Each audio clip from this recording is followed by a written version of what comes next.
In this video, I'm going to show you how to connect your Nimbata account to your Google Ads account so that you can send session-based data back to your Google Ads account each time somebody places a call under one of your tracking numbers.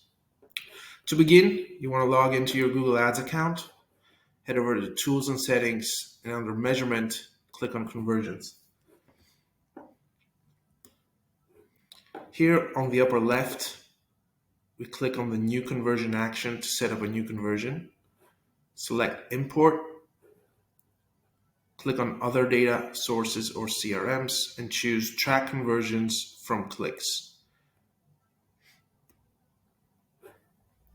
Here I want to give my conversion a name, phone calls from ads, select a value. If I want to count it once or every time somebody clicks, and some more advanced options like the click-through conversion window and the attribution model. You're free to tweak those as you wish. Once you're ready, click on Create and Continue, and this will create a new conversion in your Google Ads account. Google will inform you that the conversion has been successfully created.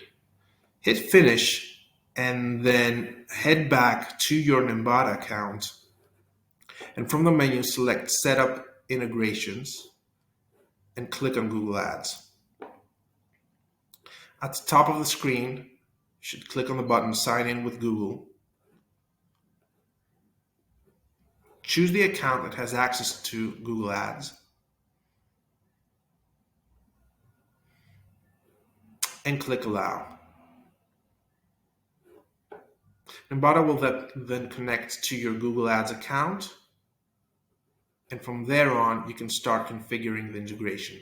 Now the first thing to do here is to select the ad account and then find the conversion you just created, calls from ads, and under Nimbata app settings enable the push data to Google Ads, and then configure if you want all calls to be sent or answered only calls with a minimum call duration.